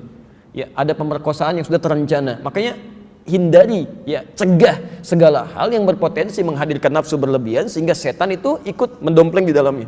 Jelas ya? Nah, sekarang bagaimana setan menghadirkan sifat iri hati? Saya simpulkan dulu dengan cepat. 1, penyakit ini akan dibawa oleh setan lewat was-was, khusus dalam keadaan saat kita merasa kurang. Saya ulang. Penyakit ini, sifat iri hati, akan dibawa oleh setan lewat was-was, diresapkan pada nafsu saat keadaan manusia tengah merasa kurang. Sedang dalam merasa kurang, bukan kekurangan ya, merasa kurang. Karena juga ada orang-orang yang kaya tapi masih merasa kurang. Karena ada juga orang-orang yang sudah punya kedudukan tapi masih merasa kurang. Jelas ya? Pelan-pelan. Hati-hati. Jadi kalau sedang ada rasa kurang dalam jiwa, itu artinya sangat rentan diberikan was-was oleh setan dengan sifat penyakit iri hati. Apa tanda pertamanya? Bapak dan Ibu mesti ingat dulu kajian di awal kita ya, bahwa iri itu artinya rasa untuk mendapatkan nikmat yang melekat pada orang lain. Yang lebih parahnya kalau sudah parah dengan keinginan menghilangkan nikmat orang yang dimaksudkan. Gimana caranya saya dapat, itu gejala pertamanya. Tapi kalau sudah parah, dia mesti tidak mendapatkannya. Saya yang harus punya, dia tidak. Itu yang sudah parah. Nah sekarang lihat pelan-pelan, masuknya halus sekali. Bagaimana cara masuknya? Dia masuk dalam keadaan orang merasa kurang ketika melihat yang di sampingnya atau dalam penglihatannya punya kelebihan yang tidak dia miliki. Bagaimana cara dia datang bawa was-was? Dicontohkan langsung di Quran surah ke-28 ayat 79. Baik, saya hadirkan Qarun. Ini manusia bermasalah. Kalau Qarunnya nggak usah banyak dipikirin, emang bermasalah. Yang jadi masalah nanti ketika dia datang membawa persoalan, orang-orang di sekitarnya terjangkiti persoalan yang dimaksudkan. Baik, yuk kita lihat. Fakharaja ala qaumihi fi zinati. Maka Qarun mulai keluar menampakkan pada kaumnya, masyarakat di sekitarnya dengan kemegahannya. Saya pernah kisahkan dulu kan ya, kalau dia kemana-mana itu Masya Allah ya, kalau anda lihat di ayat 76-nya itu kan, Masya inna Qaruna kana min qaumi Musa fabagha alaihim, itu kan Masya Allah, Qarun itu termasuk kaumnya Musa. Jadi di zaman Musa nih ya, plus zaman Musa itu komplit, luar biasa. Jadi Musa dengan Harun dihadapkan pada penguasa zalim dengan pengusaha hitam. Penguasanya namanya Firaun, ya maaf, pengusahanya disebut dengan Qarun. Qarun ini kalau kemana-mana selalu tampil Pak, tampil mewah. Mewahnya nggak ketulungan. Jadi kalau jalan kemana pun di belakangnya selalu ada bodyguard. Bukan mengawal biasa, khusus membawa harta bendanya aja. Hartanya cuma kuncinya Pak, kunci brankas. Yang kata Quran, kalau diangkat oleh orang-orang terkuat, 10 orang angkat di belakang, itu nggak kuat juga. Latanu bil usbah. Wa inna mafatihahu latanu bil usbah. Jadi kuncinya aja beratnya luar biasa. Gini, ya, ibu kalau punya brankas itu kuncinya dipamerkan atau disembunyikan? Punya satu brankas difoto di Instagram, ceklik brankas baru, cari masalah. Pasti anda simpan kan? Qarun tidak, karena harta saya banyak. Pak, diambil dikit aja nggak akan ngaruh kok. Jalan kemana-mana nih saya kunci nih belakang. Ambil aja kalau mampu. Mereka aja begini, susahnya ngangkatnya luar biasa. Anda mau ngambil aja. Kaya, sombong, luar biasa. Jadi kalau ada orang kaya sekarang sombong, itu ketinggalan dan keterlaluan, karena nggak sekaya Qarun. Keterlaluan menurut saya ya. Jadi sudah ada dulu yang sombong, ya jangan ikut-ikutan lah. Jangan ikut-ikutan itu ya. Dulu sudah ada kaya, sombong, dihancurkan oleh Allah. Itu petunjuk. Jadi apapun yang Allah titipkan pada kita itu cuma bekal ibadah. Kalau nggak dipakai ruginya luar biasa. Ya. Anda nggak pakai sekarang, besok Anda nggak akan bisa manfaatkan. Banyak orang setelah diwafatkan minta waktu cuma semenit sama Allah, beberapa detik. Ya Allah, fa'asaddaqa wa aku minas sholihin. Tolong beri kesempatan sebentar aja. Saya akan gunakan semua itu untuk kepentingan Allah, ya Allah. Ya. Jadi mumpung Allah masih titipkan, pandai-pandai lihat, pulang ke rumah cek, mungkin kedudukan, mungkin ilmu pengetahuan, mungkin tenaga, mungkin harta benda. Cepat berlomba. Setelah meninggal susah. Saya ke tanah kusir ya. Satu saat kami ziarah ke salah satu anak yang cuma diberi oleh Allah usia sehari. Sampai saya katakan, Sayyidi sama kamu nih, Masya Allah, orang tuanya menangis, ngapain kalian menangis? Saya bilang kan, harusnya bahagia, luar biasa. Allah kasih amanah cuma sehari, dirawat, jadi penjamin surga sepanjang kalian tidak bermaksiat kepada Allah. Ini hijab dari neraka. Saya bilang, saya sangat iri dengan kamu. Ghibtah maksudnya, bukan iri keburukan, ghibtah, ingin menyaingi dia. Cuma dikasih sehari, jaminannya surga dalam kebaikan. Saya sampai sekarang belum aman surganya. Saya diam di situ kan. Keluar dari situ saya lihat nuansa pekuburan itu, Masya Allah. Ada yang dikasih kayak lubang 2 ya, kayak pipa di situ tuh. Saya pikir, nah kenapa kuburan dikasih lubang 2 begini pipa? Apa khawatir sesak napas di dalam itu kan? Kan sudah habis napasnya gitu. Di sekarang banyak Pak macam-macam tuh variasi di kuburan itu. Ada yang begini, ada yang begitu. Anda nggak bisa, sudah selesai. Orang meninggal itu kehabisan nafas dan kehabisan tenaga, kehabisan amal, selesai semua. Jadi kalau Anda nggak berlomba dari sekarang, Anda akan ketinggalan, penyesalannya dalam. Lebih dalam daripada, maaf ya, alam kubur yang mungkin digali itu. Tolong pandai-pandai ya, cuman titipan aja, begitu meninggal selesai semuanya. Status itu hilang. Anda orang terkaya di Kelapa Gading, begitu meninggal nggak akan ikut kalimatnya. Ya, maaf, telah meninggal orang terkaya di Kelapa Gading, nggak ada. Cukup Anda aja selesai, fulan bin fulan selesai gitu kan. Maka ya manfaatkan kebaikan ini. Kita kembalikan dulu sebentar. Qarun jalan. Yang jadi masalah ketika dia tampil mewah, kelihatan oleh kaumnya. Lihat apa perkataan mereka. Nah, ini bisikan yang pertama kali dibawa. Ya laitalana mithla ma utiya Qarun. Duh, kalau kita punya seperti yang dimiliki Qarun itu. Lihat kalimatnya. Ya laitalana mithla ma utiya Qarun. Duh, kalau kita punya kayak gitu ya, kalau dalam bahasa kita, seperti yang dimiliki oleh Qarun. Nah, di sini ada 3 hal yang penting. 1, menampilkan kemewahan dalam hidup itu berpotensi akan mengundang masalah. Jadi kalau Allah titipkan kemewahan dalam hidup, baik itu kedudukan, jangan pamer dengan kedudukan, nanti banyak masalah. Silahkan lihat, dulu Umar bin Khattab itu, Masya Allah, pemimpin, khalifah, presiden, kemana-mana biasa aja, aman tuh, nggak takut macam-macam. Ya. Lagi lewat malam-malam belusukan, tiba-tiba seorang ibu menendangkan syair, Duh khalifah, diangkat gak peduli dengan rakyatnya, makan pakai batu katanya, dan goreng-goreng batu, saking gak punyanya bu, goreng-goreng batu tuh. Anaknya ditidurkan dulu supaya gak nangis, diberikan gambaran, mama sedang masak, padahal batu yang dimasak saking gak punyanya. Ya khalifah, Masya Allah, gak peduli dengan rakyatnya, yang makan dengan batu sambil goreng-goreng begitu. Itu Umar melihat, Masya Allah, qadarullah langsung kembali ke Baitul Mal, dia keluarkan gandum. Pengawalnya ingin bantu, kata Umar, tidak, bukan kamu yang dihisap, saya yang dihisap. Digendong sendiri karungan gandumnya, datang ke situ dimasakin sendiri sampai Umar, sampai selesai. Saat Umar masak itu si ibunya masih sibuk mencaci Umar, nggak tahu kalau itu Umar. Anda bisa bayangkan nggak?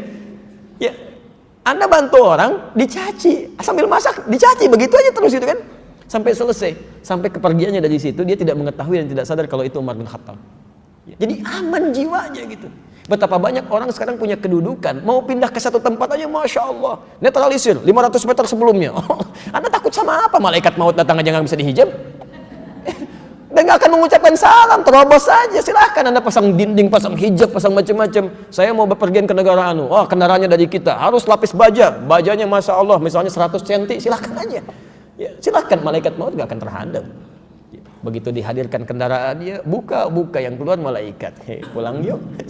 Mau jawab apa? Selesai gitu ya. Karena itu, Bapak dan Ibu sekalian, di sini poinnya pertama, jangan berlebihan dalam kehidupan, apapun itu. Termasuk dalam ibadah juga nggak boleh berlebihan. Nggak boleh berlebihan. Ya. Yang berlebihan itu selalu bermasalah pada hal yang tidak diperkenankan. Orang sholat subuh 2 rakaat, ini misalnya 4 rakaat, kan ini masalah di sini kan? Dalam beberapa hal lah. Termasuk Anda mau tahajud, belum pernah tahajud sebelumnya, jangan berlebihan dulu, pengen langsung 11, pengen kayak Nabi lagi gitu kan? Nabi kan panjangnya luar biasa. Ya, saya pernah cek dulu waktu sholat gerhana di Bekasi. Duh, Masya Allah komunitasnya luar biasa, senang dengan sunnah Nabi. Saya bilang ini gerhana yang luar biasa nih, kesempatannya jarang-jarang, pahalanya banyak. Teman-teman, kita mau maksimalkan seperti Nabi melakukannya atau kita belajar dulu mirip-mirip? Ustadz, ingin seperti Nabi, jarang ada seperti ini katanya kan kesempatan. Kalau begitu izinkan saya menyampaikan dulu aturannya. Di sholat gerhana itu 2 kali ruku, 2 kali sujud. Karena 2 kali ruku, maka suratnya yang dibaca akan 4. Jadi sebelum ruku baca surat, bangkit lagi baca Al-Fatihah, baca surat lagi. Jadi ada 4 surat yang dibaca. Karena Anda ingin seperti Nabi, maka mohon izin saya bacakan pertama Al-Baqarah sampai selesai. Surat kedua Ali Imran sampai selesai, ketiga An-Nisa sampai selesai, baru yang keempat Sabbihisma rabbikal a'la. Anda tahu apa yang terjadi? Tanpa saya tanya lagi, hampir sebagian besar mengangkat tangannya. Ustadz, mirip-mirip Nabi aja. Jadi coba kita sesuaikan. Anda belum biasa tahajud, bangkit 2 rakaat dulu, witirnya 1. Setelah nikmat besoknya 4 rakaat, witirnya 1. Setelah nikmat 6 rakaat sampai 11 ya, sampai enak gitu kan. Ada kenikmatan tersendiri. Ya. Teman-teman yang pengusaha yang bekerja, coba belajarlah, baca kisah-kisah orang dulu untuk motivasi.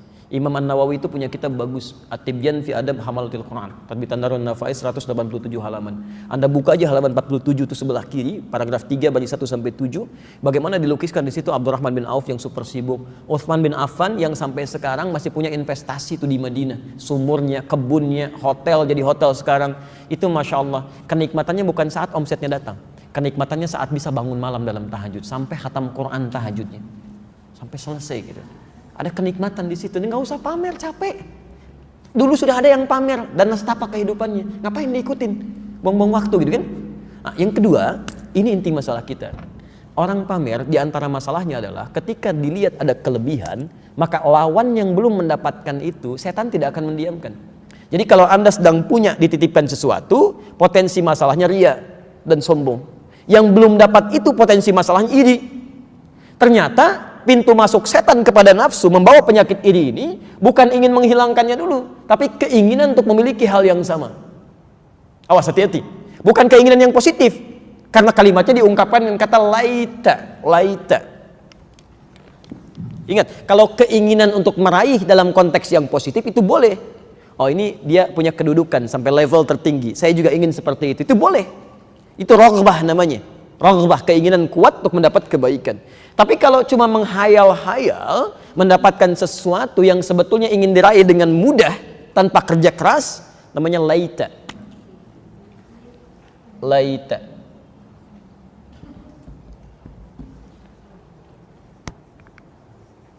Bukan Raisa, laita.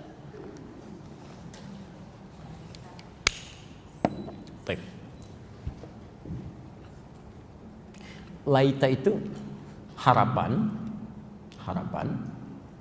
untuk meraih sesuatu,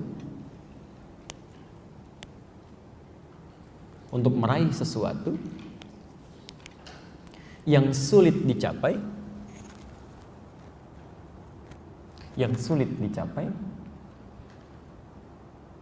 bahkan nyaris mustahil,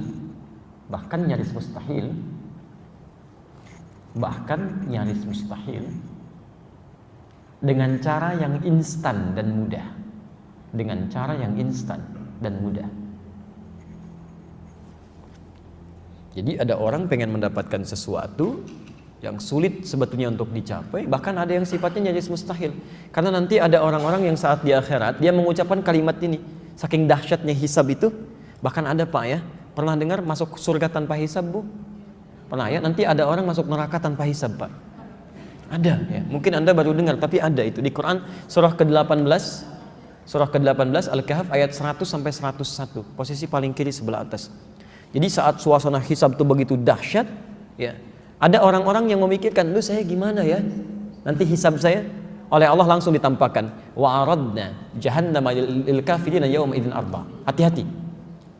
Wa aradna jahannama, dan kami presentasikan, tampilkan neraka jahannam. Ya. Pada saat itu yauma idzin lil kafirina arba, untuk orang-orang yang ingkar, yang sulit diatur. Ya sejelas-jelasnya. Kalau dalam bahasa bebasnya begini, ya, kamu nggak usah pikirin hisab ya, tempat kamu di sini nih, neraka jahanam. Udah, nggak usah banyak pikir, capek, nanti langsung ke situ aja. Kalau dalam bahasa bebasnya.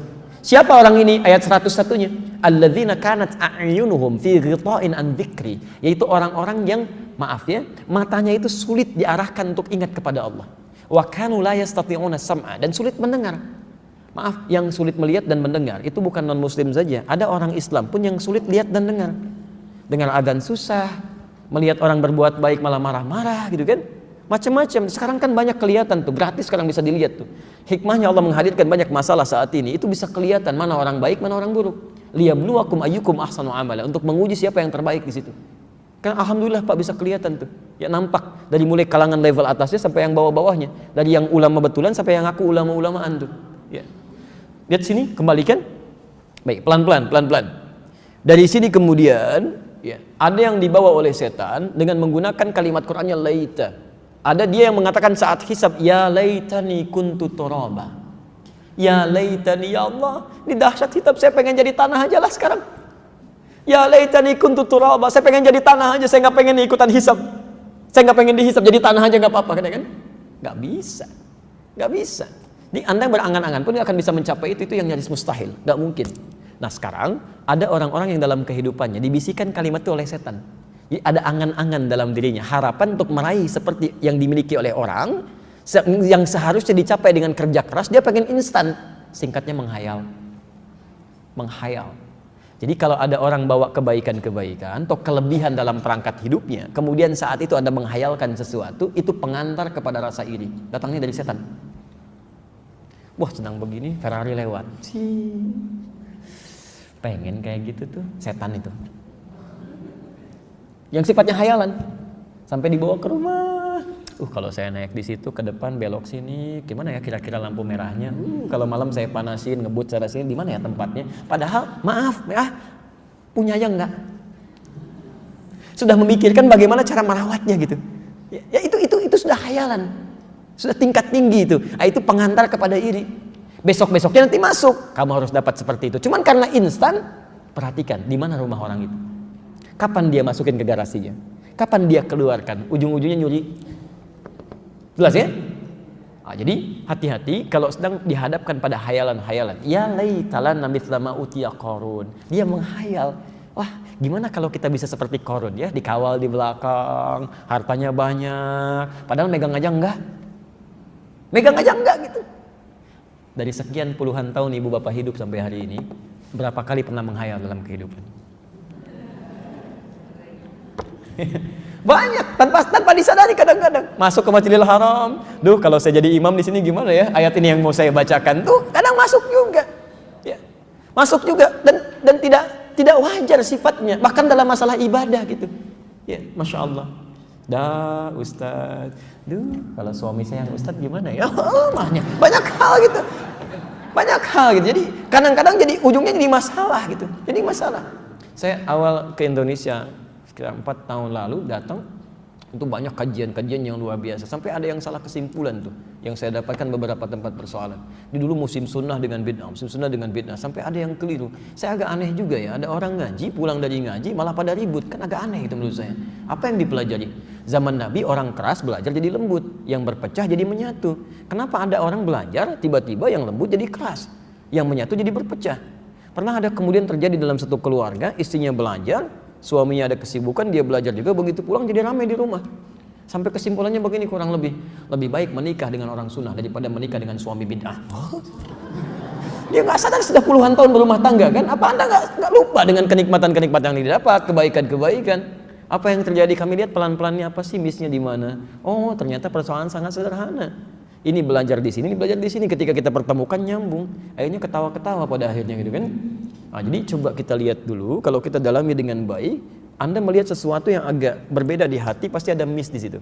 Ya, tapi kalau kita rasakan ada ketenangan, kenyamanan, iman kita meningkat, itu yang terbaik. Itu yang terbaik. Jelas ya? Baik. Kita baru sampai sini nih ya.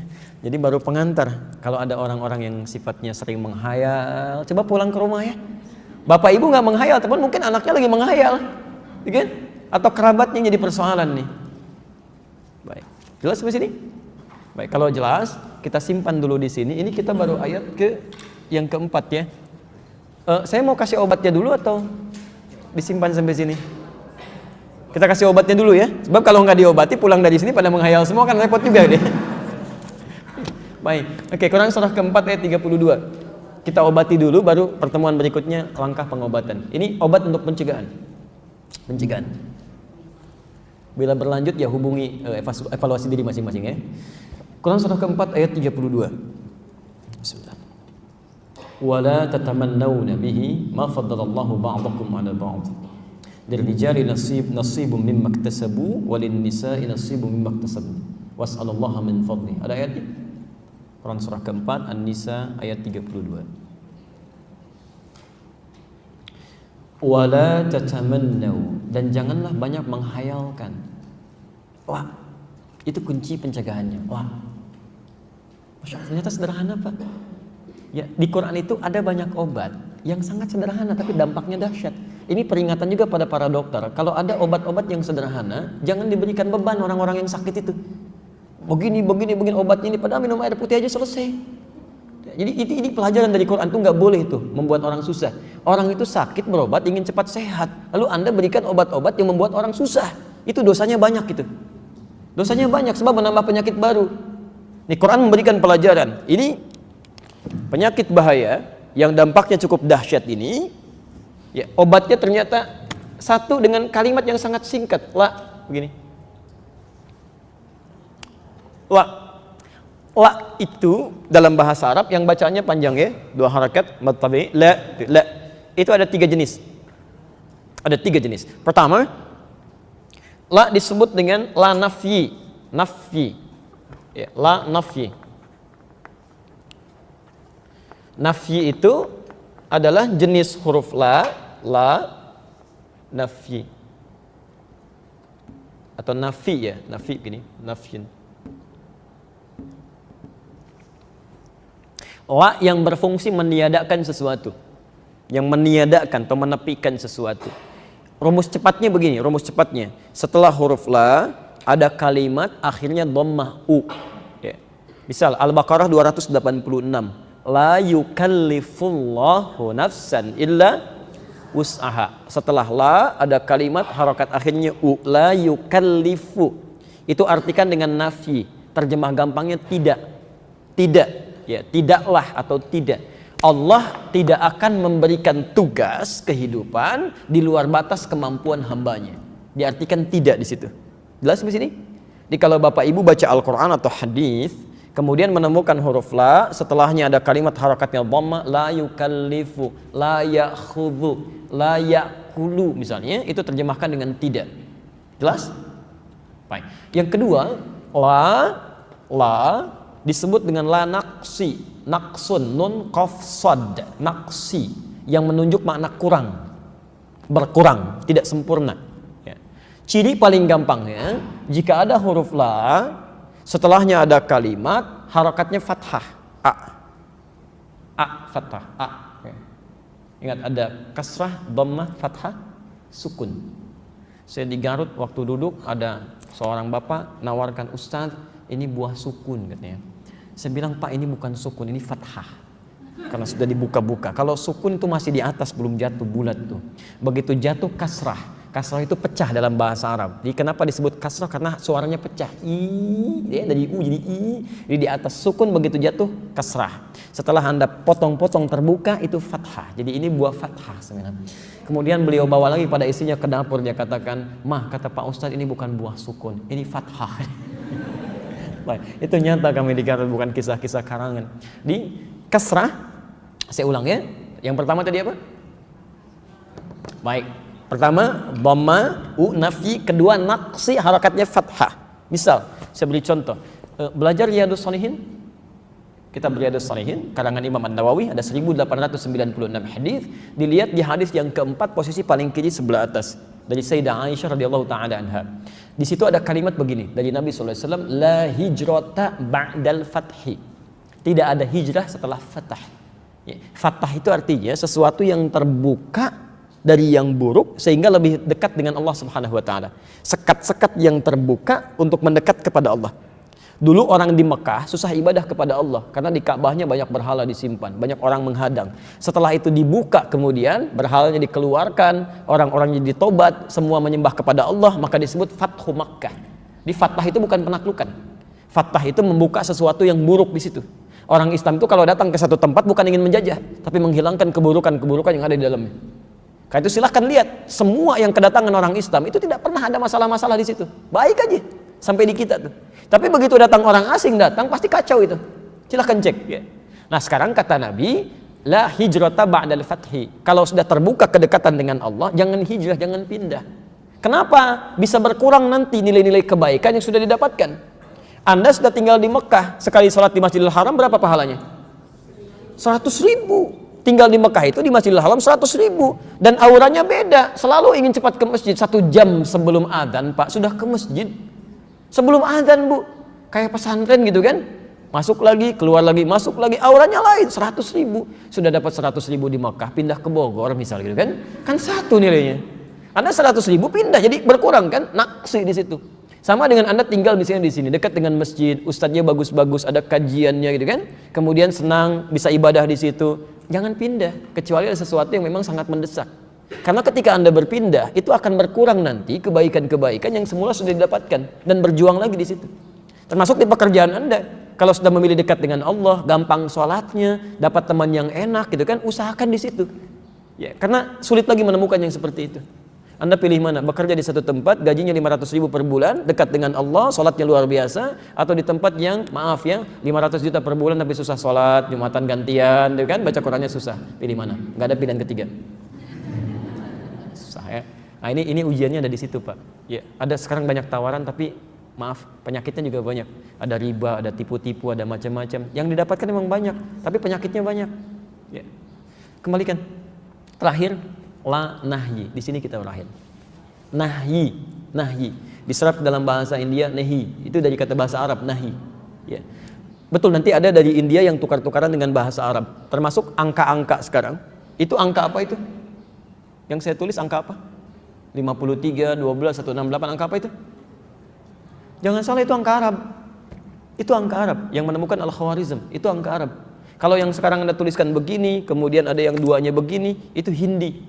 Dari India nanti, dia ada pengaruh India, terbawa, tertuliskan. Silakan masuk ke laptop itu kan. Anda masuk ke situ ke control panel. Di situ lihat bagian language. Anda buka optionnya. Begitu Anda munculkan Arab, keluarnya Hindi tulisannya. Ya, silakan Hindi. Itu di konsep itu sudah Hindi. Oke, saya tuliskan dulu. La nahyi itu ciri khasnya ujungnya mati, sukun. Sukun. La yashar, la yasrik, la yakul, la tatamannau, mati ujungnya tapi bulat harakatnya. Sekarang coba cek An-Nisa ayat 32 tadi. Lihat kalimat paling ujungnya, harakatnya fathah, dhammah, kasrah atau sukun. Wala tatamannau, di kalimat ujungnya apa harakatnya? Sukun. Sukun. Perhatikan, la nahyi itu sifatnya larangan. Larangan diartikan jangan. Kalau sesuatu sudah diartikan jangan, artinya Anda kerjakan berpeluang berdosa, Anda tinggalkan dapat pahala. Ingat ya. Nah, kalimat la di sini ketika datang setan membawa aspek-aspek godaan dengan sifat-sifat buruk tadi, ya berhayal dengan khayalan. Resepnya sederhana kata Quran, obatnya jangan berhayal, singkatnya tinggalkan. Jadi begitu ada khayalan, misal Anda lihat orang datang gitu kan, dengan mobilnya mewah sekali, setan masuk, itu seketika Pak, Bu. Ingat ya, hukum ini akan terpraktekkan seketika. Jadi begitu ada orang membawa benda-benda baik, itu akan setan langsung, Anda nggak pikirkan pun meresap langsung, pengen.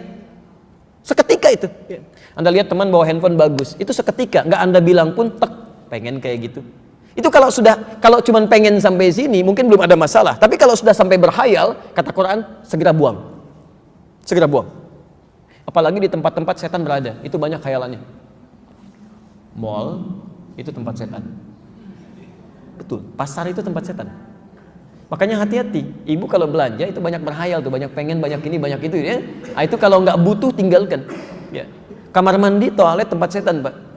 Makanya silakan, Anda di luar biasa aja, masuk ke sana tuh kadang ada ide-ide, ada macam-macam dan sebagainya. Cepat keluar dari situ. Cepat keluar. Ya, jadi hajat dapatkan kemudian keluar. Jelas di sini?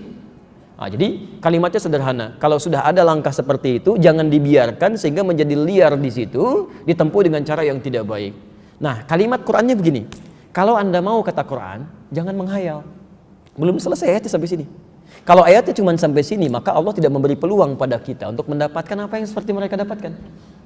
Jelas ya?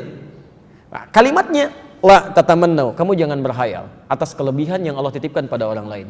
Kalau kamu inginkan lirijali nasibu mimmaktasabu, bagi setiap lelaki dia bisa memperoleh kemauan atau keinginan kelebihan yang dia ingin harapkan. Saya ulang, bagi setiap lelaki dia bisa memperoleh kelebihan yang dia harapkan mimmaktasabu karena usaha kerja kerasnya. Walin nisa'i nasibu mimmaktasabna. Demikian dengan perempuan, dia bisa memperoleh apa yang dia sangat harapkan dengan kerja kerasnya. Jadi kalau ingin mendapatkan seperti yang orang lain raih, Anda kerja keras. Ayo bekerja. Dan Allah kasih jalan di situ. Bagaimana cara memulainya? Sebelum bekerja, minta bimbingan kepada Allah supaya tidak salah dalam mengerjakannya. Karena ada orang-orang yang ingin mendapatkan kedudukan tertentu, cuman caranya salah. Nyogok sini, nyogok sana, hadirkan ini, hadirkan itu. Maka ditutup ayatnya, was'alullaha min fadli. Mulailah dengan berdoa kepada Allah supaya mendapat bimbingan untuk meraih seperti yang orang lain dapatkan. Itu yang istimewa. Orang lain boleh bawa mobil bagus, Anda tidak dilarang untuk memilikinya. Maka berdoalah kepada Allah, ya Allah mohon bimbing saya untuk mendapatkan yang seperti dia, tapi diarahkan kepada kebaikan-kebaikan. Jelas ya? Elegan kan solusinya kan? Anda cegah khayalan, tapi Anda bekerja untuk mendapatkan yang terbaik di situ. Nah, maka pulang dari sini jangan banyak berhayal, ya, tepikan segala hal yang tidak bermanfaat, kita kerjakan dengan baik, dan semoga Allah Subhanahu Wa Taala menjadikan kita umat-umat yang terbaik. Dan tidak cukup dengan amin, tapi harus kita praktikkan dulu isinya.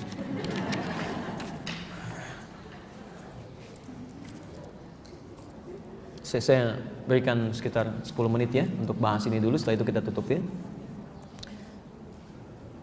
Baik, kertas pertanyaan baik ya. Ini ada tulisan. Ustaz, saya sudah mengajak dan mengingatkan suami untuk beribadah, tapi sudah 26 tahun berumah tangga seperti ini, suami masih enggan beribadah. Apakah boleh saya mendiamkannya? Tujuannya untuk memberi pelajaran, saya mau ibadah sendiri aja, mau ibadah sendiri saja. Ini dari ibu, Dian. Mungkin juga mewakili pertanyaan yang serupa dari orang-orang yang lain, atau mungkin ada terbalik situasinya, ada suaminya, ada orang tua dengan anaknya dan sebagainya. Pertama begini, Quran surah ke-16 ayat 125. Quran surah ke-16 ayat 125.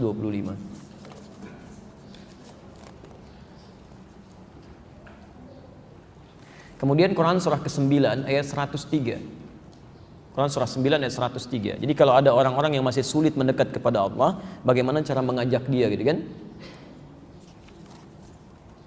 Baik. Sudah? Kita mulai dari Quran surah ke-16 ayat 125. Perhatikan kalimat Qurannya ya. Kalau ada orang-orang yang belum mendekat kepada jalan Allah, belum baik dalam kehidupannya, maka perintah Qurannya ud'u ila sabili rabbika bil hikmah. Ajaklah setiap orang ke jalan Tuhanmu itu dengan hikmah. Masya Allah. Ternyata nasihat itu nomor 2 Pak, Bu. Seringkali orang ingin meluruskan orang lain, itu lebih mendahulukan nasihat. Padahal urutannya nomor 2. Wal mau'izatil hasanah. Baru mau'izah hasanah, nasihat yang kedua. Berdebat itu yang ketiga. Awas hati-hati itu ya. Ada orang yang ingin mengajak, sudah ngajak debat duluan, itu sudah salah. keluar dari manhaj. Ya. Pertama hikmah. Hikmah itu bahasa paling mudahnya kesesuaian antara sifat ajakan dengan objek yang diajak. Kesesuaian antara sifat ajakan dengan objek yang diajak. Jadi misal begini, ibu istri gitu kan, ingin mengajak kepada suami kebaikan. Nah begitu ibu ingin mengajak, ibu harus lihat dulu. Ya, pertama sifat suami seperti apa, yang kira-kira kalau menerima sesuatu mudah untuk mendapatkan itu. Ya. Misal kita mulai dari sifat dulu ya, sifat kedudukan. Baik, di rumah tangga oleh Quran disebutkan di Quran surah keempat ayat 34, suami itu sebagai pemimpin. Ar-rijalu qawwamuna 'alan nisa. Baik, sifat pemimpin apa Bu yang paling dominan?